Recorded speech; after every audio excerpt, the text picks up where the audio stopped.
오늘 하나님 말씀은 요한일서 2장 15절에서 17절에 있는 말씀을 함께 보도록 하겠습니다. 다 찾으셨으면 제가 받들어 읽어드립니다. 세상도 세상에 있는 것들도 사랑하지 말라.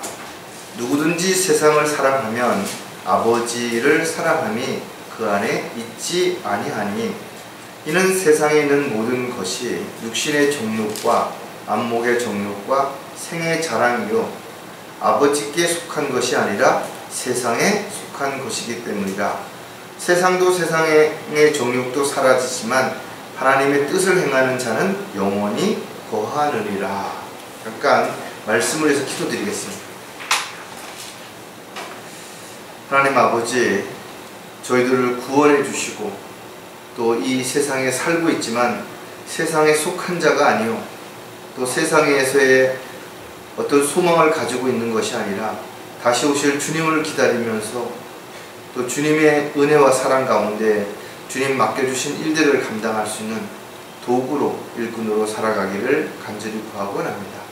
오늘도 말씀을 통해서 저희들이 자신을 한번 돌아보게 하여 주시고 또 다시 한번 죄를 짓지 않고 주님을 기쁘시게 해드리는 열매 맺는 그런 생애가 될 수 있도록 주님 위로와 힘을 주시고 용기를 허락해 주시옵소서.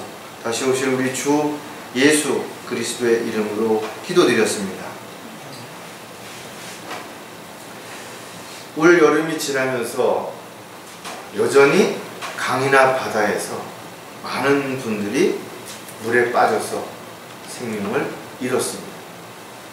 금지, 수영 금지라는 팻말이 있고 또 안전요원들이 끊임없이 경고를 했음에도 불구하고 여전히 이런 사고가 일어나고 있다는 거죠. 왜 그럴까요?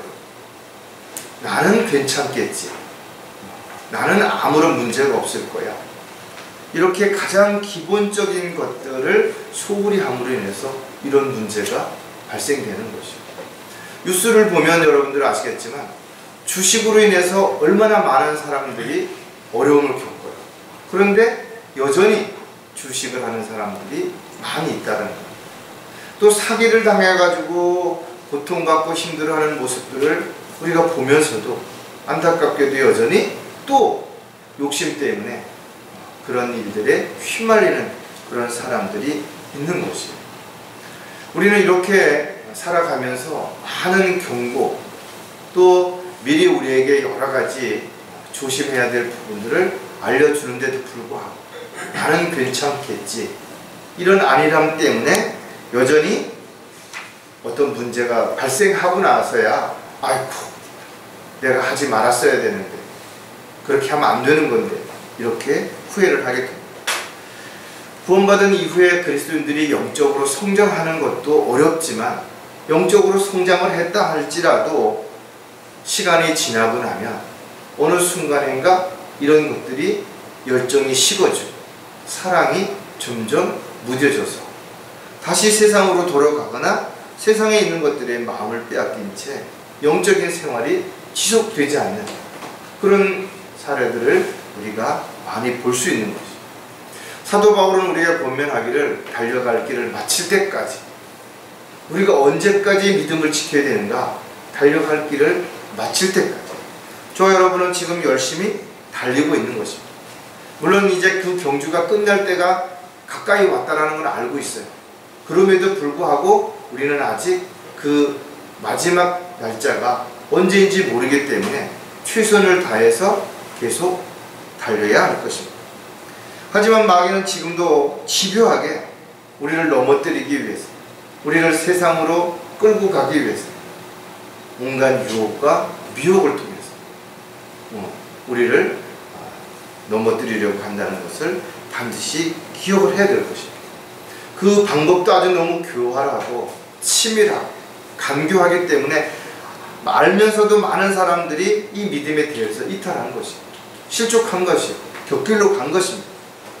그런데 성경은 앞으로 더 어려운 때가 올 것이라고 경고하고 있는 것입니다. 많은 사람들이 믿음을 저버리고 마귀의 교리를 따를 것이다 라고 그렇게 경고하는 것입니다. 그렇다면 저와 여러분은 마지막 때에 주님 오실 때가 심히 가까운 이 시점에서 어떻게 살아가야 될 것인가, 이 부분을 사도 바울은 골로새서 3장에서 이렇게 우리에게 가르쳐주고 있습니다. 그리스도의 말씀이 모든 지혜로 너희 안에 풍성히 거하게 하되 시와 찬송과 영적인 노래로 서로 가르치고 권면하며 너희 마음속에서 은혜로 주께 노래하고 또 말에 있어서나 행실에 있어서나 무엇을 하든지 모든 것을 주 예수의 이름으로 하고 그를 통하여 하나님 곧 아버지께 감사를 드리라 했습니다. 그리스도인들의 삶이 힘들죠. 어렵죠. 고통스러울 수 있어요. 그럴 때 우리가 주님을 바라보고 또 주님을 통해서 하나님 앞에 감사하는 마음이 식지 않도록 늘 다시 오실 주님을 사모하며 기다리는 저와 여러분이 되어야 될 것입니다. 물론 우리가 해야 할 일이 무엇인지도 정확하게 알아야 될 것이고 하지 말아야 할 일도 분명히 잘 알아야 됩니다. 또 우리가 조심해야 될 부분들이 어떤 것들이 있는지, 또 어떻게 했을 때 우리가 미혹에 넘어가거나 유혹에 빠지게 되는지도 잘 알아야 우리의 생활이 지속될 수 있다는 거죠. 자, 오늘 설교 제목은 올바른 영적 생활을 지속하려면 그랬어요. 세상에 있는 것들도 다 사라진다는 거죠. 그러나 우리가 주님의 뜻대로 살게 된다면, 또 하나님의 뜻에 따라 합당히 살게 된다면 우리가 했던 모든 것들은 다 생명의 책에 기록이 되고 하나님 앞에 서는 날 상과 유업으로 보상을 받게 될 것입니다. 저와 여러분은 세상을 사랑하는 순간 세상으로 돌아가게 되고 하나님과 원수가 될 수밖에 없습니다. 우리는 창세기 3장을 통해서 오늘 이 본문에 있는 말씀과 동일한 내용을 발견하게 되는데, 여전히 마귀는 뱀을 통해서 이브를 죄를 짓게 만드는 그 과정들이 오늘 여기에서 소개됐던 내용과 동일하다는 거죠.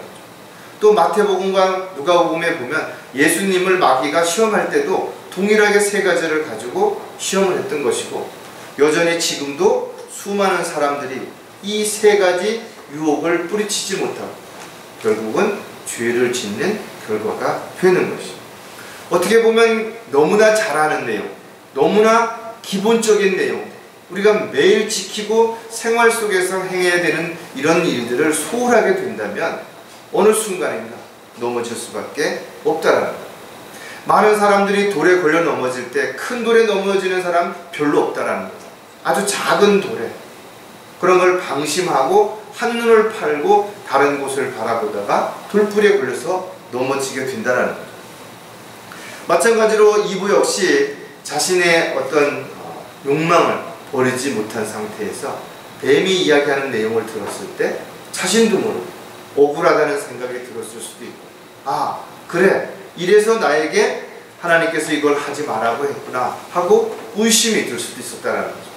이처럼 마귀는 지금도 끊임없이 우리에게 너가 아니면 너는 특별하다 이렇게 속삭이면서 우리로 하여금 하나님의 뜻과 계획에서 벗어나서 세상에서 인정을 받고 대접을 받고 또 사람들 앞에서 의시되는 그런 생활을 하도록 부추기기 때문에 수많은 사람들이 이런 마귀의 유혹에 넘어가서 미혹에 빠져서 세상으로 돌아갔다는 거예요.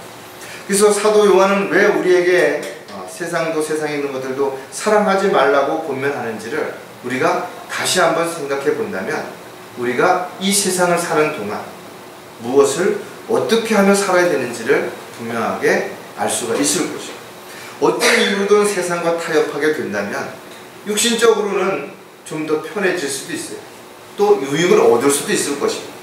그러나 영적으로는 점점 더 비폐해지고 하나님과의 관계가 멀어질 수밖에 없다는 거죠. 따라서 저와 여러분이 힘들고 어렵고 고통스럽다 하더라도 사도 바울이 우리에게 미리 경고하고 또 권면했던 내용들을 우리가 쉽다고 다 알고 있다고 소홀할 것이 아니라 오히려 이런 작은 부분들, 또 쉽게 넘어갈 수 있는 부분들, 쉽게 타협할 수 있는 이런 부분들조차도 우리가 잘 챙기지 않는다면 우리도 마지막 때 배교의 물결에 떠내려가는 사람들과 별로 다를 게 없는 것이죠. 따라서 저와 여러분이 끝까지 믿음을 지키고 달려갈 길을 마친 후에 주님 앞에 섰을 때 정말 잘했다고 칭찬받을 수 있는, 상과 유업으로 보상받을 수 있는 저와 여러분이 되기 위해서 우리의 영적 생활을 지속적으로 잘 지켜야 되겠는데, 그러려면 오늘 가장 기본적인 것 세 가지를 다시 한번 우리가 점검해보고 또 살펴보고, 나는 일상생활 속에서 또 내가 직장에서 아니면 내가 어떤 하는 일들 중에서 이런 세 가지를 혹시라도 등한히 하거나 소홀히 하는 부분은 없는가 하는 부분들을 점검하는 그런 계기가 되시기를 다시 한번 부탁을 드리겠습니다. 올바른 영적 생활을 지속하기 위해서 크게 세 가지로 압축해서 우리가 알 수가 있는데, 가장 먼저 육신의 정욕들을 조심해야 돼요. 성경에는 육신의 정욕들에 대해서 조심해야 되고 이것을 십자가에 못 박아야 된다라고 사도 바울의 권면한 내용이 너무나 많이 있습니다. 육신을 따라 살면 하나님을 기쁘시게 할 수도 없고, 육신을 따라 살아가는 사람들은 육신적인 일들만을 생각한다라는 거예요. 그런 경고가 있음에도 불구하고 여전히 타락한 옛성품을 가지고 있는 저와 여러분, 과연 완벽하게 육신의 정욕들로부터 자유할 수 있는가? 이런 모든 정욕들을 버리고 아무런 미련 없이 그렇게 살아갈 수 있는 것이래요. 육신을 따르는 사람들은 결국은 육신적인 것들의 마음을 빼앗길 수밖에 없어요. 그래서 세상의 마음을 두고 세상에 있는 것들의 마음을 두기 때문에 하나님과 원수가 되는 것이고, 하나님의 법에 복종하지 않을 뿐만 아니라 실로 할 수도 없음이라 그랬어요. 즉 육신의 정욕들을 죽은 것으로 십자가에 처형하지 않는다면 하나님의 법에 따라서 하나님이 원하시는 삶을 살아갈 수가 처음부터 없다라는 거죠. 그래서 사도 바울은 끊임없이 육신의 정욕들을 십자가에 못 박으라는 거죠. 언제 어디서든지 그리스도께 속한 사람들은 그 육신을 애정과 정욕과 함께 십자가에 처형했다는 사실을 잊지 말아야 돼요. 우리는 이미 죽은 거예요. 죄에 대해서, 세상에 대해서 십자가에 죽은 것이. 그런데도 여전히 내가 살아서 활동하고 있다면 이것이 육신적인 삶을 살아가는 것이고, 육신적인 삶을 살아가는 그런 과정 속에서는 육신의 정욕들을 멀리할 수 없는 거예요. 그래서 사도 바울은 디모데에게 육신의 젊음의 정욕을 피하고 오직 순수한 마음으로 주를 부르는 사람들과 함께 의와 믿음과 사랑과 화평을 추구하라. 우리가 해야 하는 일은 육신의 정욕들을 피해야 되는 것이죠. 그걸 버려야 되는 것이죠. 그래야만 함께 믿음 안에서 우리가 사랑과 화평을 추구하는 그런 삶이 지속될 수 있는 거죠. 베드로 역시 이전에 무지하던 때의 정욕에 너희 자신을 맞추지 말고 혼을 거슬러 싸우는 육신의 정욕들을 멀리하며 육체 안에서 자기의 남은 때를 더 이상 사람의 정욕을 따라 살지 않고 하나님의 뜻을 따라 살라고 권면하고 있다. 이렇게 성경은 우리에게 육신의 정욕들을 조심해야 된다, 십자가에 처형해야 된다, 더 이상 따르지 말아야 된다, 이렇게 경고하고 있어요. 왜? 이것이 첫 번째 사람들이 죄를 짓는 결과를 가져오기 때문에 그렇다는 거죠. 우리는 이와 같은 사실을 지식적으로 알고 있는 것이, 또 나름대로 조심해 왔다라는 거죠. 그럼에도 보면 순간적으로 우리가 육신의 정욕에 넘어가서 마음을 빼앗겨서 죄를 짓는 경우가 얼마든지 드러날 수 있는 것입니다. 그래서 육신의 정욕들을 조심해야 하는 이유를 또 몇 가지 우리가 생각해 보면, 육신의 정욕들을 통해서 우리가 영적인 분별력을 가지고 지속적인 삶을 살아가는데 왜 걸림이 되는지를 분명하게 알 수가 있을 것이야. 자, 육신의 정욕들을 조심해야 되는 몇 가지를 또 생각해 보면, 가장 먼저 많은 것들을 탐하지 않기 위해서라요. 인간은 죽을 때까지 욕심을 버릴 수 없어요. 여러분들이 아무리 성경적인 지식이 있고 자신을 겸손하고 또 낮춘다 하더라도 여전히 옛성품이 남아있기 때문에 완벽할 수는 없다는 거죠. 그러나 저와 여러분이 깨어있다면, 또 영적인 말씀으로 채워져 있다면, 또 세상이 아니라 주님을 바라보고 있다면 많은 것들을 탐하지 않을 수 있다는 거죠. 그래서 인간이 처음부터 욕심으로 인해서 하나님의 명령에 불순종한 것을 우리는 아까 2부를 통해서 우리가 보았던 것이, 그 이후에 아담은 타락한 본성이 모든 사람들에게 전가되고 구원받지 않은 사람들에게는 그것이 죄성으로 남아있어서 끊임없이 죄를 짓고자 하는, 거기에 끌려가는 것이. 그래서 욕심이라고 하는 것은 아무리 좋은 것을, 아무리 많은 것을, 아무리 큰 것을 가져도 채워지지 않는 것입니다. 그래서 눈으로 보는 것, 귀로 듣는 것은 만족할 수가 없는 것입니다. 야고보는 우리에게 이렇게 권면하면 누구든지 자신의 욕심에 끌려 유혹을 받을 때 시험을 당하게 된다는 거죠. 많은 사람들이 이 유혹에 넘어가서 이 시험에서 낙오하는 거예요. 시험을 통과하지 못하는 것이죠.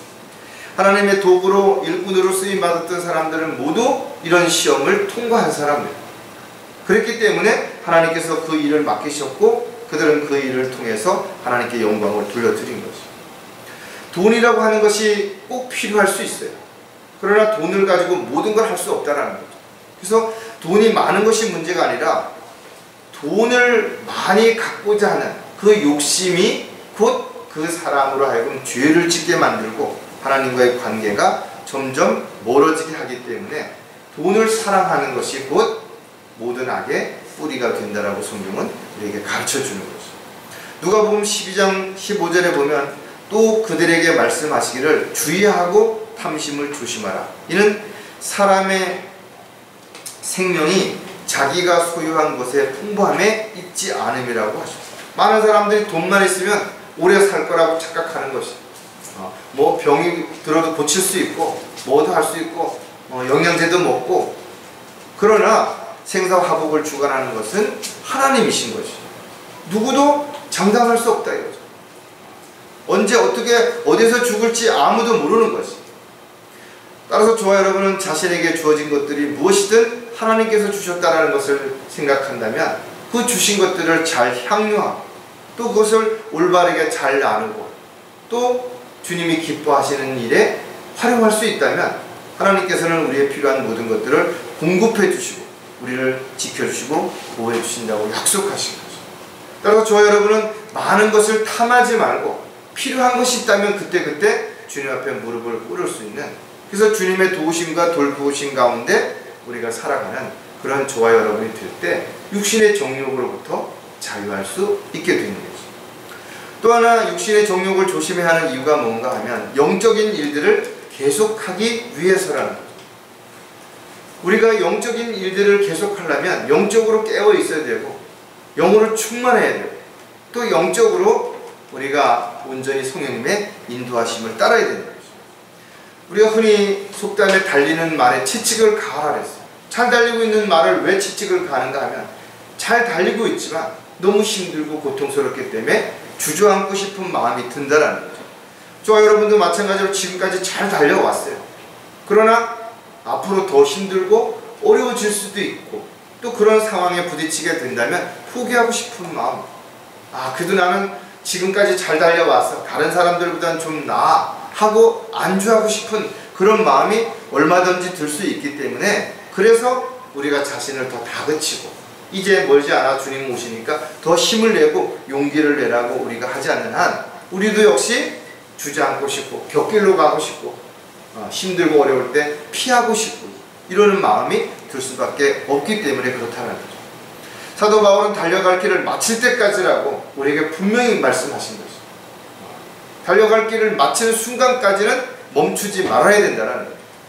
그러기 위해서 우리는 주님의 도구 일꾼으로서 해야 할 일들이 있고 그 해야 할 일의 일꾼이라는 점을 반드시 기억한다면 로마서 12장 11절에 있는 말씀처럼 일에는 게으르지 말고 영 안에서 열심을 내며 주를 섬기라. 이 짧은 문장 한 문장 안에 세 가지를 우리에게 주는데 일에는 게으르지 말아야죠. 자신이 어떤 일을 회사에서 하든 사업을 하든 어떤 일을 하든 게으르지 말라는 거죠. 그리고 잠언에 보면 갱미에게 가서 배우라는 거다. 열심히 뭔가 살아라는 거다. 그 다음에 영 안에서 열심을 내라는 거는 성령 안에서 주님을 떠나지 않은 상태에서 열심을 내라는 거예요. 주님을 떠나서 종교적인 열성을 가지고 뭔가 하는 것들은 아무것도 바람직하지 않기 때문에 그런 것입니다. 또 한 가지는 주를 섬기라는 것입니다. 세상에 뭔가 특별한 사람을 섬기거나 자기를 사랑하는 그런 마음에 빠지지 말고 주를 섬기라는 거예요. 따라서 어떤 이유나 핑계나 변명을 앞세워서 믿음에 대해서 이탈했다든지 곁길로 갔다든지 하나님의 뜻과 계획에서 벗어났다면 그는 반드시 주님 앞에 서는 날 후회하게 될 것이고 수치와 부끄러움을 당할 수밖에 없다는 것. 하나님께서 아무에게나 일을 맡기시는 것도 아니고 기회를 주시는 것도 아니라면 저와 여러분에게 이 마지막 때에 복음을 전할 수 있고 진리를 증거할 수 있는 기회를 준 것이야말로 가장 큰 특권이고 또 어느 시대보다도 교회 시대에 태어난 것이야말로 가장 복받은 사람들이 분명한 것이라 이거죠. 그렇다면 복받은 사람으로서 하나님의 일꾼으로서 영적인 일들을 주님 오실 때까지 지속하는 것이야말로 가장 의미 있고 가치 있는 삶을 살아가는 것이 분명하죠. 그런데 그 일을 지속하려면 육신의 정욕들을 조심해야 된다는 거예요. 왜? 조심하지 않는 많은 사람들이 방심하고 또 교만에 빠져서 어느 순간인가 작은 걸림돌에 넘어져서 모든 주님과의 관계가 멀어지는 일들이 많이 있었기 때문에 그런 거죠. 육신의 정욕들을 조심해야 하는 또 다른 이유가 뭔가 하면 쾌락을 사랑하지 않기 위해서라는 거죠.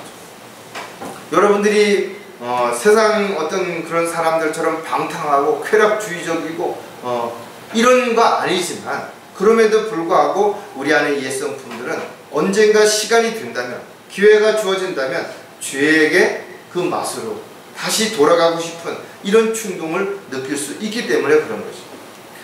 구원받지 못한 사람은 누구나 육신의 정욕 가운데서 쾌락을 추구하며 살아가는 것이 아무리 겉으로는 점잖하고 예의를 바른 것처럼 한다 하더라도 기회가 주어지면 그렇다라는 거죠. 바울 역시 구원받기 전에는 스스로 쾌락의 종노릇했다고 자백하는 그런 내용을 우리가 디도서에서 볼 수가 있는데 우리도 한때는 어리석고 복종치 않으며 미혹당하고 여러가지 욕심과 쾌락의 종노릇하며 악과 시기 속에서 살고 가증스러우며 서로 증오하는 자였더라. 우리가 볼 때는 정말 사도 바울이야말로 가장 완벽한 본이 되는 그런 삶을 살았던 믿음의 형제인데도 불구하고 그 역시도 주님을 알기 전에는 그렇게 쾌락을 추구하면서 살았던 그런 죄인에 불과했었다라는, 아니 본인 스스로 죄인의 우두머리가 된 것처럼 자신이 얼마나 죄인이었다라는 것을 우리에게 가르쳐 주는 거죠. 자, 디모데후서에 우리는 아주 중요한 내용을 하나 알 수가 있는데 디모데후서 3장 4절에 보면 배반하고 분별이 없으며 자만하고 쾌락을 사랑하는 것이 하나님을 사랑하는 것보다 더하며 경건의 모양은 있으나 경건의 능력은 부인하리니 이런 자들에게서 돌아서라. 이 내용들이 무엇을 의미하는 것인가 하면 마지막 때에 일어날 징조들을 설명하면서 우리에게 보여주는 내용 가운데 쾌락을 사랑한다라는 여기 단어가 다시 한번 등장하는 거죠. 그러니까 사람들이 쾌락에 빠지게 된다면, 쾌락을 추구하게 된다면, 쾌락을 사랑하게 된다면 결국은 하나님의 뜻과 계획에서 벗어나서 엉뚱한 삶을 살아갈 수밖에 없는 것입니다. 성경을 읽어보면 하나님의 심판이 이루어졌던 데가 언제냐면 세상에 죄악이 가득했던 때래요. 그래서 제자들이 예수님에게 언제 오실 것이냐고 물었을 때 그 당시의 상황을 이렇게 설명하죠. 소돔과 고모라 때, 노아의 홍수 때, 그때처럼 세상이 되면 그때 오겠다라는 거죠. 즉 물로 심판하고 불로 심판하셨던 주님께서 이 땅에 다시 죄악이 가득 차게 되면 아까 좀 전에 읽었던 것처럼 쾌락을 사랑하는 것이 하나님을 사랑하는 것보다 더 크고 경건의 모양은 있으나 능력은 부인하고 자신을 사신 주마저 부인하는 이런 상황이 되게 되면 사람들은 분별도 없고 오히려 마귀의 교리를 따르게 되고 육신의 쾌락을 쫓아서 살아가는 이런 상황이 일어나게 되면 주님이 다시 오신다는 거예요. 자, 이렇게 쾌락을 따라가 살게 된다면, 쾌락을 사랑하게 된다면 결국은 육신의 정욕에 끌려가서 더 이상 주님을 위해서 아무것도 할 수 없는 그런 육신적인 타락한 배교한 그리스도인이 되어서 육신의 정욕을 끌려가는 그런 삶이 될 수밖에 없기 때문에 그렇다. 따라서 육신의 정욕을 조심하지 않으면 누구든지 육신의 정욕에 끌려가는 어리석은 자가 되기 때문에 영적인 삶이 지속될 수 없게 된다는 거죠. 그리고 죄를 짓게 되기 때문에 하나님과의 관계가 소홀해지고 멀어지게 되는 것입니다. 자, 두 번째, 올바른 영적 생활을 지속하려면 우리가 잘 아는 것처럼 안목의 정욕들을 조심해야 된다는 거죠. 즉 다시 말해서 보는 것이 문제라는 거예요. 보는 것으로 인해서 우리는 많은 걸 얻을 수도 있어요. 배울 수도 있어요. 깨달을 수도 있어요. 경험할 수도 있어요. 생각이 바뀌어질 수도 있어요. 그러나 좋은 것만 있는 것이 아니라는 것이죠. 비교함으로 인해서 불평하거나 원망하거나 남을 탓하거나 욕심을 내거나 헛된 시간을 낭비하거나 쓸데없는 것을 바라보다가 실족하거나 넘어질 수도 있다라는 거죠. 그래서 우리가 무엇을 바라보는 것인가가 정말 중요한 거예요. 어느 곳에 있든지 무엇을 하든지 우리가 바라봐야 할 대상은 주님이라는 거죠. 특히 다시 오실 주님을 우리가 바라보게 된다면 우리가 무엇을 해야 될지, 어디에서 어떤 일을 해야 될지에 대한 부분은 너무나 명확한 것이고, 따라서 저와 여러분이 눈으로 볼 수 있다는 건 너무나 감사한 일이죠. 왜? 눈이 있어도 보지 못하는 사람들이 있는 거예요. 눈이 실명했다든지 신경이 죽었다든지 아니면 또 다른 어떤 문제로 인해서 빛이 없다든지 이럴 때는 볼 수가 없는 것이죠. 그럼 우리는 볼 수 있고 보기 때문에 판단할 수 있고 판단한 것을 실행에 옮길 수 있는 눈을 가지고 있다는 건 너무나 감사한 일이에요. 더더욱 저와 여러분이 육신적인 눈보다도 영적인 분별력을 가지고 정확하게 분별할 수 있는 눈이 있다, 영적인 눈이 뜨여져 있다는 것이야말로 너무나 감사한 일이고 너무나 큰 특권이기 때문에 저와 여러분이 영적으로 깨어있는 것뿐만 아니라 영적으로 멀리 볼 수 있도록 또 깊이 볼 수 있도록 더 멀리 넓게 볼 수 있도록 영적으로 눈이 흐려지지 않도록 죄를 짓는 또 엉뚱한 것을 바라보는 그런 일들을 우리가 갖지 않아야 되는 거죠. 그래서 우리는 끊임없이 자신이 바라보는 것이 무엇인지, 왜 바라보았는지, 그리고 바라본 이후에 나의 어떤 부분이 달라졌는지를 점검하고 또 확인해 보지 않는다면 자신도 모르는 사이에 멍 때리고 있는 거예요. 아니면 엉뚱한 것을 끊임없이 바라보고 있는 거예요. 따라서 안목의 정욕은 인간이 죄를 지을 수 있는 가장 기본적인 요소 가운데 하나라는 것을 생각한다면 우리는 보지 말아야 할 것은 즉시 보지 말아야 돼요. 만약에 어떤 상황에서 우연히 봤다 하더라도 눈을 빨리 돌려야 된다 이거죠.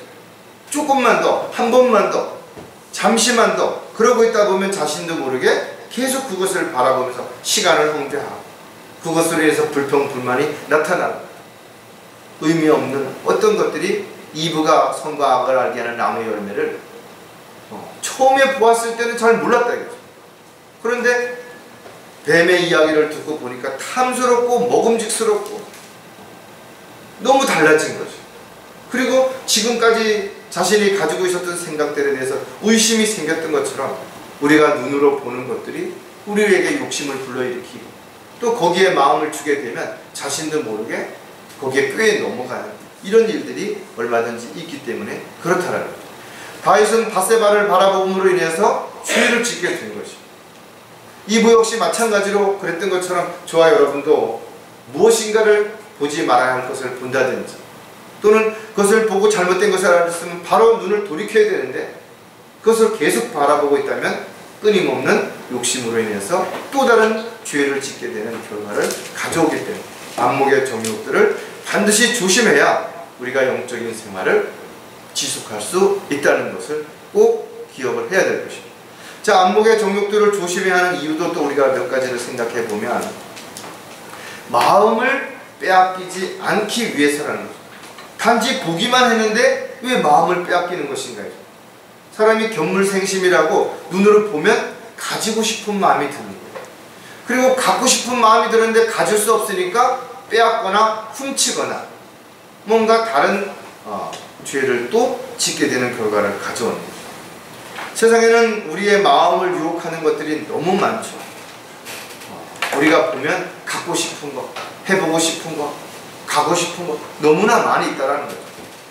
또 압살롬처럼 지금도 우리의 마음을 도둑질하는 마귀의 상당한 계책들이 다양한 사람들을 통해서 일어나고 있기 때문에 우리가 자칫하면 우리도 엉뚱한 곳에 마음을 뺏기는 결과를 가져올 수 있는 거죠. 마귀는 지금도 우리에게 다양한 것들을 보여주죠. 세상에 있는 것들을 보여주면서 유혹한다 이거죠.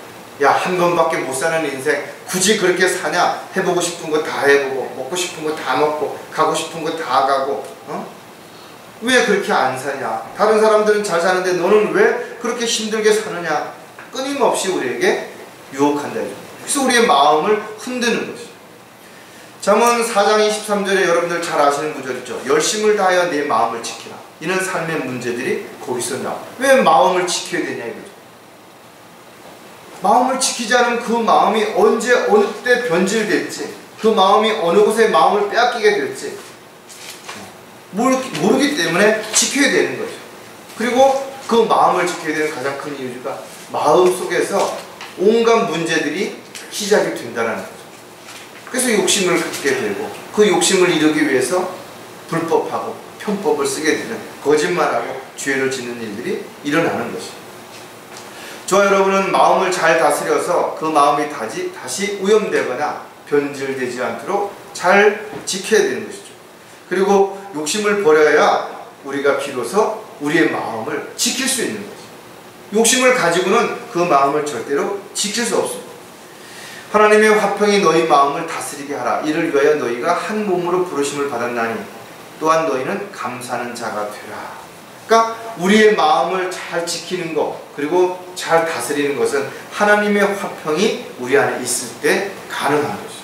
즉 하나님의 말씀이 내 안에 있을 때, 또 내가 하나님을 바라보고 하나님의 약속을 기다릴 때 이런 어려운 상황에 있다 하더라도 그 마음을 지킬 수 있는 것이죠. 그러나 그렇지 못하면 그 마음이 흔들리게 되고 그 마음이 세상에 있는 것들에 마음을 빼앗겨서 육신의 정욕을 쫓아가는 어리석은 삶이 될 수 있기 때문에 그렇죠. 그래서 마음을 빼앗기지 않기 위해서는 마음을 다하여 주님을 사랑하고 마음 가득히 성령으로 충만한 생활이 지속되어야 우리가 안목의 정욕으로부터 우리 자신을 지킬 수 있고 우리가 죄를 짓지 않을 수 있게 되는 것입니다. 안목의 정욕들을 조심해야 되는 또 다른 이유가 뭔가 하면 창조하신 목적을 잃지 않기 위해서랍니다. 성경을 분명히 보면 하나님께서는 흙으로 사람을 창조하셨어요. 그리고 에베소서에 보니까 창조하신 목적이 있다라는 거죠. 즉 각 사람에게 재능과 신체적인 조건과 환경과 여건 모든 것들을 허락하신 이유가 분명한 목적이 있으셨기 때문에 그렇게 하셨다라는 거죠. 그런데 우리는 하나님의 이런 목적을 거슬러서 인간이 만들어놓은 가치관, 또 인간이 정해놓은 어떤 규칙, 거기에다가 적응시켜서 시기하고 경쟁하고 또 현실에 대해서 불평하고 남을 탓하는 이런 삶이 하나님의 창조 목적과 다른 그런 삶을 살아가게 만들고 있다는 거죠. 그러다 보니 헛된 꿈을 꾸게 되죠. 그리고 현실적으로 그런 것들이 이루어지지 않을 때 불평하는, 요즘 묻지마 폭행하는 사람들 있죠. 그 사람들이 뭐라고 얘기하면 살기가 싫었다라는 거예요. 그리고 다른 사람하고 비교해서 자신이 불행한 것에 대해서 억울했다라는 거죠. 그래서 다른 사람이 행복해 보이는 것이 자기 마음에 너무 괴로웠기 때문에 그런 사람들을 힘들게 고통스럽게 하기 위해서 그런 짓을 했다라고 이야기합니다. 말도 안 되는 그런 이야기들을 그들이 하고 있는 것이죠. 세상에 존귀하지 않은 사람은 아무도 없어요. 하지만 자신이 존귀한 줄 모르고 살아가는 사람들이 대부분이라는 거예요. 그래서 시편 기자는 멸망하는 짐승들처럼 자신의 존재 가치를 모르는 사람들이 대부분 이 세상의 헛된 것들을 바라보고 그것에 마음을 뺏긴 채 살아간다는 거예요. 에베소서 2장 10절에 보면 우리는 그분의 작품이니 그리스도 예수 안에서 선한 일들을 위하여 창조되었느니라. 하나님께서 우리를 만드신 이유가 뭔가 하면 예수 안에서 선한 일들을 위해서 창조했다라는 거죠. 이 일들은 하나님께서 미리 정하셔 우리로 그것들 가운데서 행하게 하려 하신 것이라. 하나님께서는 토기장이고 토기를 만들 때 분명한 목적을 가지고 미리 계획하신 대로 만드시겠다라는 거죠. 크게 만들든 작게 만들든 길게 만들든 짧게 만들든 납작하게 만들든 다 하나님의 계획 가운데 그렇게 만드셨다라는 거죠. 그리고 하나님이 만드신 모든 것들을 한마디로 말해서 하나님의 작품이다라고 표현하는 거죠. 누가 감히 하나님이 만든 작품을 평가할 수 있고 누가 그것에 대해서 가치를 먹일 수 있냐라는 거죠. 중요한 것은 하나님이 창조하신 목적에 맞는 그 창조물이 있어야 할 자리에 있지 않는 것이다. 해야 할 역할을 하지 않는 것이다. 그렇기 때문에 천대받고 손가락질 받고 걷어차이고 마치 쓰레기처럼 그런 거예요. 한때는 누군가에게 아주 귀중하게 쓰임받았던 그런 제품들이 길가에 벌어지고 비 맞고 오염되고 쓰레기가 돼버린 것이다. 사람들도 마찬가지예요. 태어났을 때는 그 부모와 주변에 있는 사람들이 얼마나 축하해주고 얼마나 기뻐했냐 이거죠. 근데 어느 순간인가 부모도 형제도 오히려 그를 바라보는 시선이 원수처럼 바라보게 되고 이렇게 되면 안 된다. 왜? 하나님의 창조하신 목적을 잃어버렸기 때문에 실패한 삶을 살아가는 것입니다. 이렇게 실패한 사람들은 자신의 창조 목적을 잃었기 때문에 계속해서 눈에 보이는 뭔가를 자신의 입장과 형편, 처지 이런 걸 망각한 채 살아가는 것입니다. 그것이 채워지지 않은 불평하고 그것을 채우기 위해서는 수단과 방법을 가리지 않고 죄를 짓는 이런 일들이 반복되고 있다는 것입니다. 또 한 가지 안목의 정욕들을 조심해야 하는 이유가 뭔가 하면 가진 것들로 만족하게 하기 위해서라는 거죠. 아까 우리가 암송 구절에서도 봤던 것처럼 풍부함에 처했다든지 비천함에 처했다든지 자신의 삶을 돌아볼 때 이제 내가 할 수 있는 것에 감사하고 내가 가진 것들에 감사하고 나와 함께하는 사람들이 소중하고 이런 것을 알아야 되는데 여전히 나이를 먹어도 그 욕심을 채우기 위해서 또 다른 뭔가를 추구하고 그러다 보니까 불평불만만 늘어나는 이런 것들이 있는 거죠. 저와 여러분이 세상을 살아가는데 필요한 것들이 많이 있을 수 있습니다. 그리고 그 필요한 것들이 언제든 쓰고 싶을 때 내 주변에 있고 시간이 있고 물질이 있고 돈이 있고 건강이 있고 아프지도 않고 나이도 먹지 않고 뭔가 이랬으면 좋겠죠. 그러나 그런 사람이 어디 있냐. 누구든 시간이 지나면 늙고 병들고 결국은 죽음이 가까이 다가오고 결국은 죽는 것이죠. 지금 가지고 있는 것들이 아무리 귀하다 하더라도 시간이 바뀌거나 망가지거나 쓸모가 없어지면 그냥 버려버리는 거예요. 아무것도 가져갈 수 있는 것도 없고 아무것도 소유했다고 해서 영원한 것은 아무것도 없는 것이죠. 우리가 잠시 필요할 때 사용하는 것들에 국한되어 있다면 지금 내가 가진 것들을 잘 활용하고 소중하게 여기는 그런 저와 여러분이 될 때 하루하루의 삶이 의미 있고 가치 있는 삶이 될 수 있는 겁니다. 히브리서 13장 5절에 보면 너희의 생활 방식에 탐욕이 없도록 하고 현재 가진 것들로 만족하라. 이는 그가 말씀하시기를 내가 너희를 떠나지 아니하고 너희를 버리지 아니하리라고 하셨으며 가진 것에 대해서는 감사함이 없어요. 그리고 못 가진 것에 대해서는 불평을 합니다. 그래서 사람들이 행복의 반대가 뭐냐? 그걸 불행이라고 이야기한다 이거죠. 그런데 어떤 사람은 뭐라고 해요? 행복의 반대는 뭐냐니까 자신이 무엇을 비교하느냐라는 거죠. 즉 비교라는 거예요. 비교. 자신이 비교할 때 자신보다 더 나은 사람과 계속 비교하게 되면 불평불만인 거죠. 그래서 자기보다 부족한 사람을 비교하게 되면 자기가 지금 너무나 행복할 수도 있는 거죠. 그래서 행복은 자신이 어떻게 비교하고 어떤 마음을 가지고 살아가는 것인가에 따라서 마음이 얼마든지 달라질 수 있다는 거죠. 우리가 살아가는 이 세상은 잠시라도 눈 깜짝할 새에 지나가는 거죠. 그런데 우리가 주님 앞에 서게 되면 우리가 그동안 했던 모든 것들이 영원히 보상을 받게 되고 함께 할 수 있는 근거가 될 수 있다는 거죠. 하나님의 일꾼으로 헌신했던 사람들은 세상에서의 삶이 그렇게 녹록지 않았다 이거죠. 오히려 힘들고 어렵고 사도 바울도 굶주리고 매를 맞고 감옥에 갇히고 그러면서도 그는 하나님의 도구로 일꾼으로 쓰임받는 걸 주저하지 않았고 온 생애를 주님의 도구로 헌신하는 그런 삶을 살았다. 왜 그랬어요? 그는 주님 앞에 섰을 때 하늘나라에 갔을 때에 대해서 소망을 가지고 살았기 때문에 그렇다는 거예요. 저 여러분이 비록 이 세상을 살아가는 동안 다른 사람들만큼 풍족하지 않는다 하더라도 왜 우리는 불행하다고 생각하지 않는 것인가요? 오히려 왜 우리는 행복하다고 생각하는 것입니다. 우리가 앞으로 일어날 일들을 알기 때문에 그런 것입니다. 주님이 주신 것에 감사하는 마음을 가지고 살아가는 사람들은 불평하지 않는다. 다시 오실 주님을 소망 가운데 기다리고 살고 있기 때문에 그런 것입니다. 저와 여러분이 눈으로 억지로 보고자 하지 않아도 지나가다가 뭔가를 볼 수도 있어요. 그러나 그것을 눈에 오래 담지 말라는 거죠. 안목의 정욕으로 인해서 내가 죄를 질 수 있거나 하나님의 뜻과 계에서 벗어날 수 있다면 즉시 그 눈을 돌려서 주님을 바라보고 주님이 원하시고 기뻐하시는 것들을 바라보는 저와 여러분이 반드시 되어야 될 것입니다. 자, 올바른 영적 생활을 지속하기 위해서 우리가 마지막으로 하나 더 살펴보면 이생의 자랑들을 조심해야 한다. 세상 사람들은 자랑하기 위해서 때로는 참기도 하고 인내하기도 하고 허세를 부리기도 하고 자신을 드러내기도 하고 감추기도 하죠.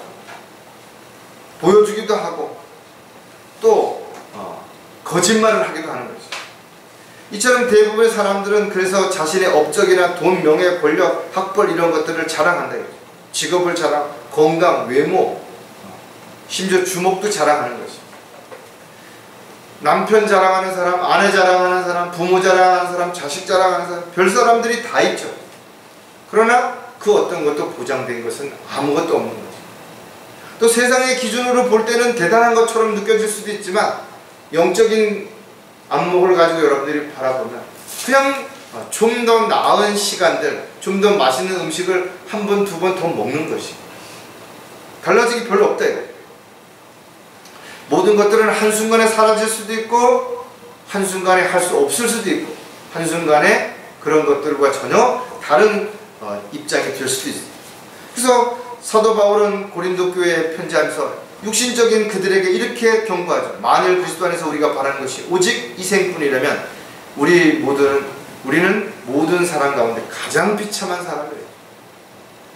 육신적인 자랑을 하는 사람 앞에 한마디로 말해서 너희들이 이 세상에서 잘 먹고 잘 살고 대접받는 것을 자랑한다면 가장 비참한 사람이에요.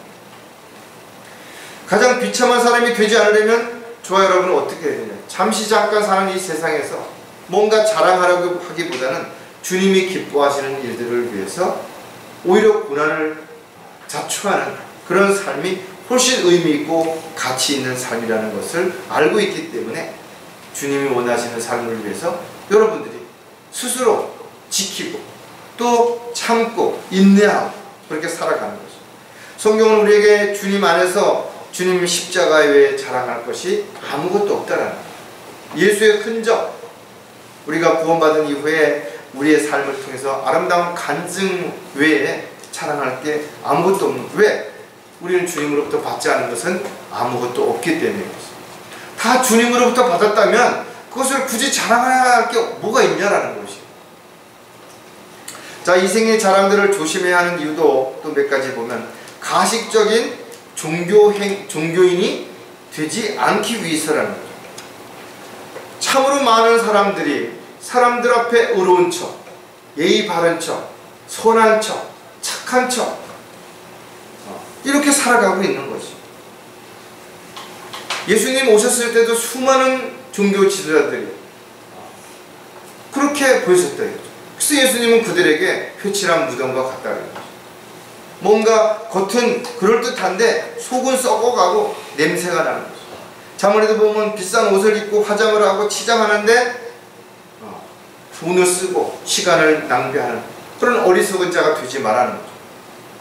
오히려 그럴듯한 위선자로 살아가는 수많은 사람들을 하나님 보시기에는 가증스러운 사람이라고 종교적인 행위를 통해서 사람들 앞에 믿음을 나타내 보이고 열성을 가지고 뭔가 특별한 사람인 것처럼 보여지지만 하나님께서는 그 마음과 생각을 아시기 때문에 가증스러운 자라고 그렇게 표현하는 거죠. 따라서 저 여러분 영적인 분별력을 가지고 종교인과 신앙인을 잘 구분해야 되는 거죠. 사람들에게 보이기 위해서 가식적이고 형식적인 그런 종교인이 아니라 세상 사람들이 뭐라 하든 하나님이 나를 다 알고 계시고 보고 계시고 또 나의 입장과 생각도 다 알고 계시기 때문에 하나님 앞에 부끄럽지 않은 모습, 가증스럽지 않은 모습으로 살고자 하는 그런 사람들의 삶이 바로 신앙인의 삶이라는 것을 반드시 기억해야 되는 거죠. 욥기 20장 5절에 보면 욥기 20장 5절에 악인의 승리는 짧고 위선자의 즐거움도 잠깐뿐이라는 것이다. 그러니까 악인의 승리 뭐 대단한 것 같지만 짧다라는 거예요. 위선자의 즐거움 오래 갈 것 같죠? 그렇지 않다라는 거죠. 한때는 막 연예인들, 뭐 가수들, 탤런트들 세상을 찌를 정도의 인기가 있죠. 그런데 어느 순간에 되면 그 인기가 사그러져 버리고 또 다른 사람들이 인기를 얻고 그러다 보니까 자신의 그 과거의 인기를 누리는 것들을 잊지 못해서 마약을 하고 범죄를 저지르고 이런 안타까운 현실들을 우리가 보게 된대요. 아무리 사람들이 온갖 보석으로 치장을 하고 비싼 옷을 입는다 하더라도 하나님 보시기에 그 마음이 합당하지 않다면 그것은 가증스러운 모습입니다. 참으로 가식적이고 형식적인 위선자가 될 수밖에 없는 것이죠. 따라서 인간적인 힘이나 능력이나 경험 그 어떤 것도 우리가 하나님의 뜻과 계획에서 벗어났다면 자랑할 것이 없다 이거죠. 오히려 그런 것들이 죄를 짓는 결과를 가져오는 것이죠. 하나님은 다 아시는 것이죠. 하나님은 우롱당하지 않으시는 것이죠.